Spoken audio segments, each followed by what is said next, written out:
تەوەرێکی جیاوازمان هەیە باز لە کتێبێکی مێژوو یەکەین ئەم کتێبە تایبەتە بە حکومداری لە کوردستانی باشوور کە لەلایەن بەڕێز شاه و عوسمان سەید نووسراوە بۆ مەبەستەش میوانداری کاکشاهۆمان کردووە بەدڵنیاییەوە بەڵێ بەڵێ فەرماکەم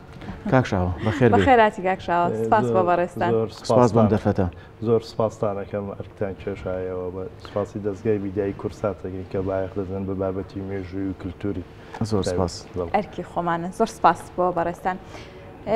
کاکشاو سەرتا ئەگەر لە کتێبەکەەوە دەست پێ بکەین لە کتێبەکە حکومداری کوردستانی باشوور بە تایبەتر لە سەردەمی شێخ مەحموودی نەمردا بە شێوەیەکی گشتی بیرۆکەی نووسینی ئەم کتێبە مێژوویە بۆچی؟ بەڵێ هەڵبەتە کات خوێن بەدوای بەدواداچوون و خوێندنەوە و قسە و باسی کە لە ناو شارەوە لێ دوانە حیزبی و شتانەی کە ئەمان بیست ومان بینی بەرجۆمانەکە من دەمیز بزانم هەڵبەتە مێژوو دنیایەکی فراوانە بەرهەمی ترم هەیە لەسەر مێژووی کتێبخانە لەسەر مێژووی ڕۆشن بیری هاتین لەسەری باشێمە لە حکومداریە لە ئیدارەدانە بۆچی کوردە گەشتۆتە سەر بەخۆی یا بۆچی دەوڵەتی نییە و ئەو دەرفەتانە چین کە دروست بۆ لە مێژوویەکی نزیکی یەکەوە ئەم پرۆسەیەکە ئایا دەڵێن مێژوو دووبارە دەبێتەوە بۆ ئێمەی کورد بۆچی وایە لە وڵاتانی تریژ وایە یا پێچەوانەوەیە من هاتم لەسەرەوە بە دواداچوونم کرد و بە شێوازێکی مەیدانی چوومەوە شوێنانەی کە کاتی خۆی کە حکومداری شێخ مەحموودی تیا بووەوە تیاگەڕاوە تا دانیشتە جێ بووە جگەل لەوەی کە توانیومە 76 سەرچاوی بە زمانی کوردی و عەرەبی و ئینگلیزی بۆم کتێبە بەکاربێنم بۆ چەندین چاوپێکەوتنم کردو لەگەڵەوە کەسانێکی کاتی خۆیان یا باوکیان یا کەسێکی نزیکیان شێخ مەحموودی تیوە لەگەڵی هەڵسوکەوتی هەبوو لە شوێنە جیاوازەکانی کوردستان مەسەڵەن هەر لە کفری دەداریکەری لە سیتەگ لە پێنجول لە ناو شاری سلێمانی ئەمە کێشێکش لەوا بوو مەسەڵەن من نەچوون بۆ داریکەلی بۆ دێکە هەواڵی خەڵکێک بەپرسی لەگەڵا بەسێرەکەم لە گەڕێکی شارەوەنی و چوارباخە لە سلێمانی ئەمە ئەجا بیرۆکەم لەوە بوو ئەمە بۆچی ئەم حکومدارێ بۆچی چۆن دروست بوو بۆ چۆنیش ڕووخا هۆکارەکەی چی بووە ئایا هۆکارەکان هەر ناوخۆیی قۆناغەکانی تیا بەڵێ بەڵێ ئەجا چلاتی لەسەرەوەی کە ئەو هۆکارانە چی بوون وا کراشە مەحموود بێتە مەلیک بێتە حکومدار بۆچی لە ساڵی 1990 خۆ ناوەنرێ حکومدار لە 22 بێتە ناوەنرێ مەلیکی کوردستان و لە دواتریش لە 1924 چۆن ئەمە دەڕوخێتە بە حکومداری شێخ مەحموود کەنجا لێرە دەبینین من بە فراوان و بە جیاواز لە نووسەرەکانی تر هەوڵم داوە مێژوویەکی فرەڕەهان دووەرگرم یەکێک لەوانەی مەسەلەن لەو کتێبە کە خۆی پێکهاتووە لە 685 لاپەڕە 585 لاپەڕی لەسەرەوە حکومداری و بەراوردیە حکومداری هەرێم لەگەڵ حکومداری شێخ مەحموودا هێناومە لێکم وڵاتەوە بۆ ئەوەی کە مێژوویەکی زیندوو بێ هەڵبەتە مێژوو ئەرشیف لە بەداخەوە لای ئەمە گرنگی و بایەخی خۆی پێ نەدراوە من هاتووم ئەوکو ئەرشیفێکی زیندوو حکومداری شێخ مەحموودم بەکارهێناوە خصومەتەوە بەراورد بۆ حکومداری هەرێمی کوردستان لە چەند خاڵەکە پێیوەستم کردوەوە بێکەوە لەگەڵ ئەوەشا ئەم کتێبەکە لە دوو دەواازە دەواازەیەکانەوەی حکومداریە لە 585 لاپەڕ دەواازەی دووهەمیان تایبەتە بە شاری سلێمانی لە 100 لاپەڕەیەەکە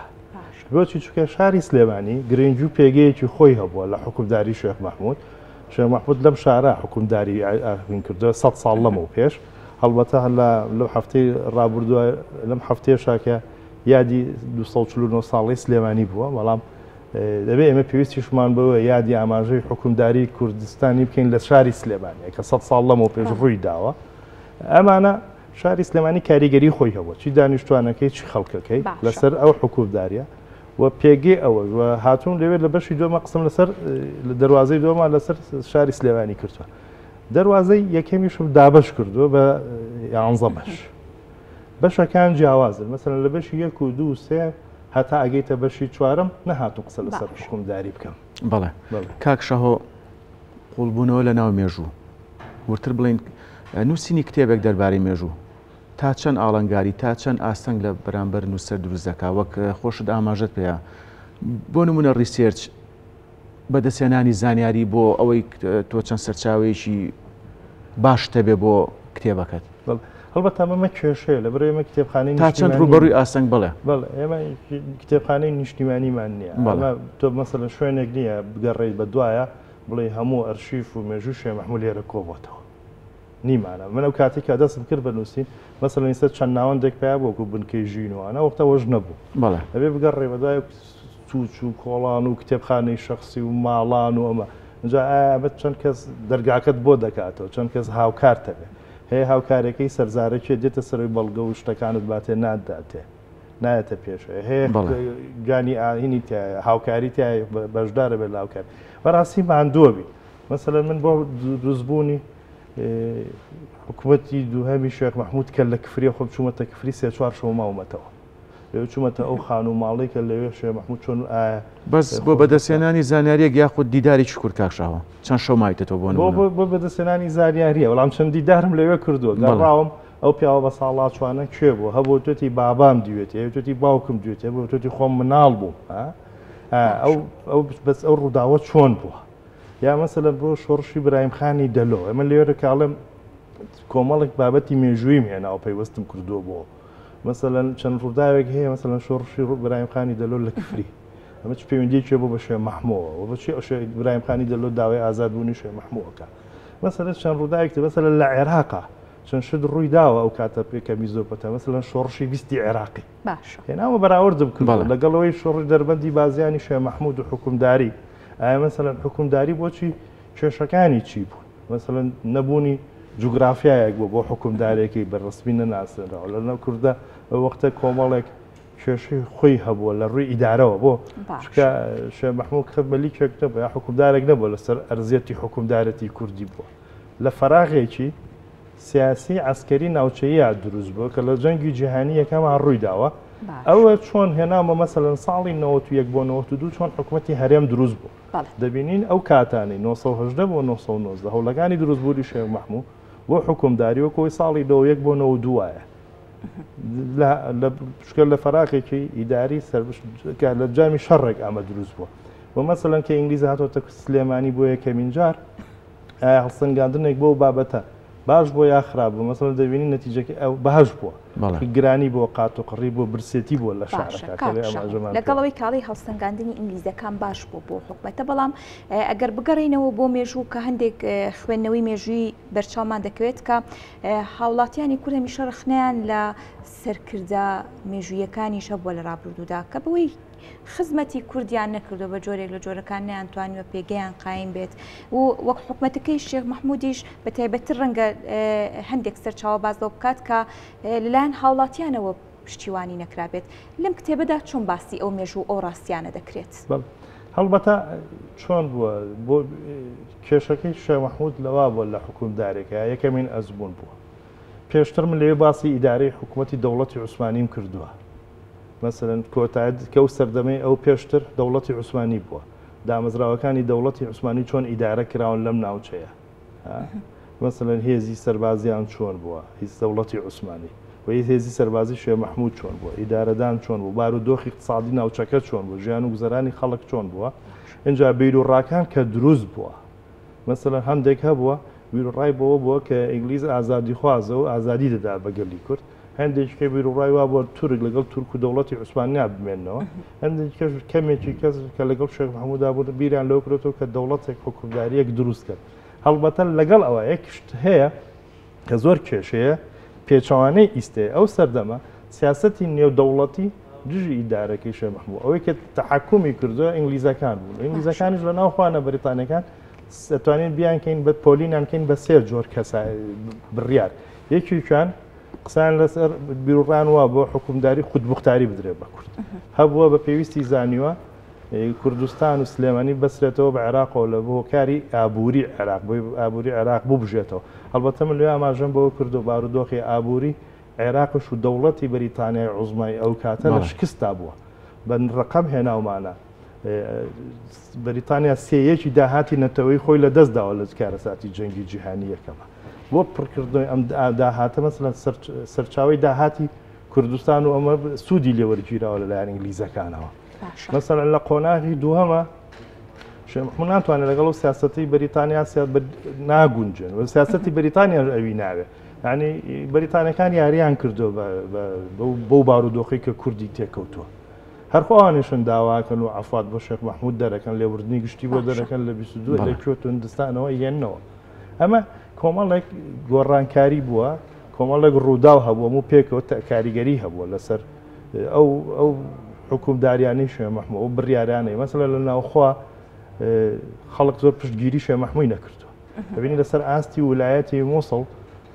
ئاماژەکە بەوا درێت کە 270,000 کەس بۆ 280,000 کەس یان لەسەر چاوی گێرێتەوە بۆ 300,000 کەس دانیشتووی کورد هەبووە لە ویلایەتی مووسڵ لەو سەردەما دەبینی شوێن مەحموود 2,000 کەس ئەگەر 3,000 کەسی لەگەڵا بووێ لە باشترین کاتیا لە خراپترین کاتیا کە مەسەلەن لە 1923 ئینگلیزەکان ئاماژە بەواکەن 70 کەسی لەگەڵایە مەسەلەن من بە دوایەوە زۆر گەڕامەوە هێزە بەشەریکە لەگەڵ شوێن مەحموود بووە چەند کەسە ئێمە ژمارەیەکی وا بەرچاومانە بووە بەراورد بەڵام بەراوردیکەین بە ژمارەی دانیشتوانی ئەو کاتێک کوردستان و سلێمانی ڕێژێکی کەم خەڵک لەگەڵیا بووە کاکشەهۆ تا چەند باس لەو وردەکاریانە کردووە کە تا ئێستا کورد پێی ئاشنانە بۆ ئەو بابەتە نێنیانی کە بە قۆناغەکانی مێژووی کووردا یاخود هەندێک کات ئاکام ڕەنگە گێرانەوەی مێژووی بە هەڵە هەبێت و جارێکی تر بە دوواداچوون و کۆکردنەوەی هندێک بابەت هەندێک گێرانەوەی هەڵە ڕاست بکاتەوە هەنێ ڕووداوێدا ئێمەی کورد پێی ئاشنانە بوون یانێ ڕووداوەیە بەڵێ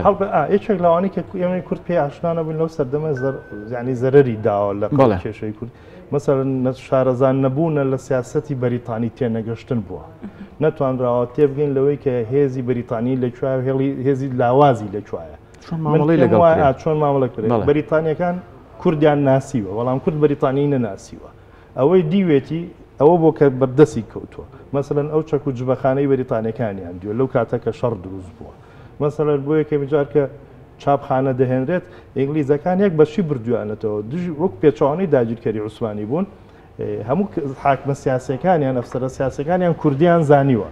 بە زمانی کوردی قسەیان کردووە لە کوردستان یا تێگەشتون لە وڵاتی لە بەسڕە و بەغاش عەرەبیان زانیوە ئەمانە زیاتر شارەزای کللتور و لایەنی هەموو شتێکی ئابووری وڵاتەکە بوو بەڵام کورد نەیتوانیوە بزانێ خەلەلی بەریتانی لەکوایە مەسەلەن نەیزانیوە بەوەی کە بەریتانیەکان خوان دەڵێن ئەڵێن ئێمە ناتوانین درێژە بە شەڕی شێخ مەحموود بین لە ڕووی مەیدانیا بە هێزی سەربازی مەیدانی چکە بۆ دەبینی لە شەڕی دەربەدی بازیانی هێزی هندی و سنگالی و ئەوانیان هێناوە پێش نەتەوەی تریان هێناوە شەڕیان بۆ کردوون بەڵام باشە ئەگەر لە هەموو کوردستانەوەکو کفری ئاماژە پێ شۆڕشەکەت بمایە و بەردەوام بواە ئینگلیز بە دیوێک کا سیاسەتیە کرد ئەوەی ئینگلیز توانێتی بەکاری بێنی هێزی ئاسمانی بووە لەوە مەسەڵەن چەرچڵ ئاگاداری حاکمی سیاسی عێراقیەکە ئەڵێمەتی لەمەولا ناتوانین درێژە بین بەو بردومانە چکە زۆرەکەوێت لەسەرمان بەڵام کورد بەمەی نەزانیوە ینی بە لایەنە زۆفەکەی وی نەزانیوە دیوێکتری سەرچاوی نەوتە لە 1970ەوە هەتا 1990 دواتریش کە نەوت دەرێنن لە منتقی عەبادان و کەرکووکە دۆزرێتەوە و کەشفێکەن و شەریکاتی فارسی ئینگلیزی شەریکاتی تورکی ئینگلیزی کاریتیاکەن ئەمەیەوە ئاکات بە تەواوەتی لە ساڵی 1924 کۆتایی بە حکومدار بە مەلیکیتی شێخ مەحموود بێنێ بۆ دەبینێ ئەو کاتە شێخ مەحموود بێتە نێوان کۆمەڵێک بەرداشی سیاسەتی نێودەوڵەتیەوە کە بەریتانیایە فەڕەنسایە رووسایە تورکیای کەمالیە بۆ نمونە یەکێک لەوانەی کە ویلایەتی مووسڵ بە تورکیا لی دەرەچێت بە مەبلەغی پارە ینی 300,000 جنی ستەرلینی ئەو کاتە وەرگرتووە مقابل بۆی بۆ مەلیک فەیسەڵ تەنازل بکە ویلایەتی مووسڵ بدرێ بە عێراق ئەمە لێراتر عنوکوای بڵێ شێخ مەحموود شاخ و داخ و هەمووی فرۆشراوە یانە بە مەلیک فەیسەڵ جا کۆمەڵێک شت هەیە بە مەسەلەن لە دەواازەکانە جیهام کردوێتەوە دەواازەیەک باز قسە لەسەر کێشەی نەوتە بۆم نەوتە چۆن کاریگەری هەبووە لەسەر دروستبوونی پێهێزبوونی پێگەی مەلیک فەیسەڵ و لاوازبوون و نێشتنی پێگەی مەلیک مەحموود لە دەواازەی ترا قسەمان لەسەرەوە کردووە سنووری جوگرافی بەسەر سنووری جوگرافی شێخ مەحموود کێشەیان بۆ دروست کردووە لەو سەرەوە ڕانیان خۆتە سەر لیوای هەولێر کفریان کردوتە سەر کەرکووک کفری و چەمچەماڵ لێرە هەڵەبجیان لێجیا کردوتە حکوڕانێکی کەیتیا دروست کراوە ئەمە وردە بچووکیان کردووە لە ڕووی ئابووریەوە مەسەلە شێخ مەحموود هیچ هاوکارێکی دەرەجوی نەبووە هیچ دەیتوانێت هیچ سەرچاوی چێ بۆ سەرچاوەکەمە بووە کە موچەکەی خۆی بووە لەگەڵ داهاتی شارەوانی سلێمانی ئەو کاتە کە لە باج و خەراج بووە ئەوە بەڕقەم و هەمووی تیاتی خەرجەکان چۆن بووە یعنی شەفافێتی تیابینی سەیرەکەی لەگەڵ شێخ مەحموود چۆ پارەکەی خۆی موچەکەی خۆی داوە بە کابینی حکوومەتەکەی سەرفی کردووە ئەوە بۆ ئەم سەردەمە دەبینی کێشەی داراییمان هەیە وەڵام ئایا سەرکردەکانی ئێمە نەسری و امتیازاتی خۆیاندا بە خەڵک و حکوومەت ئەمانیان بەراورد سنووری حکوومەتی هەرێم ئایستا چۆنە ئەوسا چۆن بووە هەر هەمان کێشەمانێ لە ڕووی جوگرافی لە ڕووی پەیوەندیەوە مەسەلەن لە پەیوەندی سیاسیەوە لە سەردەمی شێخ محمود نەیانتوانیوە ینی کورد نەیتوانیوە بەشدار بێت لە بڕیارە سیاسەکانی چی و پەیمان نامانەی کراوە لە سیڤەر بێ لە لۆزان بێ لە هەر شوێنێکی سانڕیمۆ بێ کورد بەشدار نەبووە لە داڕشتنی سیاسەتی ناوچەکە بەڵام سلکی دیبلۆماسی زۆر هەیە و فراوانە و بەڵام ئێمە بەداخەوە سوودمان لێ ببوورێ ئێمە کەمی کات نەمانتوانی پرسیاری تر لێ بکەین ئەو بابەتە ئێنێ ئێمە تاوتوی زیاتری بکەین بەڵێ بەدڵنیاییەوە هەڵبەتە دەکرێت لە دەرفەتی دیکە حەقی زیاتر بە بابەتەکە بدرێت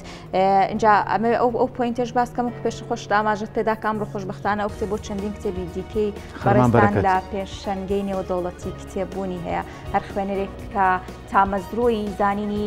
مێژوو بێت و ئەو بابەتی بێت دەتوانێت لەم کتێبە لە کتێبخانی پێشەنگی نێودەوڵەتی بەڵێ دەستی پێ زۆر سپاس بۆ زۆر بەڕێز شاه عوسمان کا بەڕێستان وەکو نووسەر لە بەرنامی بەیانی کورسانی نوێست لەگەڵمان بوون دووبارە سپاس بۆ بەڕێستان بە خێراتی زۆر سپاس هێواکەم و سپاسی دەستگای ناوەندی چوارچراکەم کە کتێبەکان چاپ کرد لەگەڵ مامۆستا حەسەنە بەڕێز ئاماژەت عەرز کراوە لە پێشانگای نێودەوڵەتی سلێمانی لە ناوەندی چوارچرای بشوت کتێبی کێشەی ساڵانی پێش زۆر سپاس بۆ بەڕێستان دووبارە بە خێراتی بەخێر بێن بەڵێ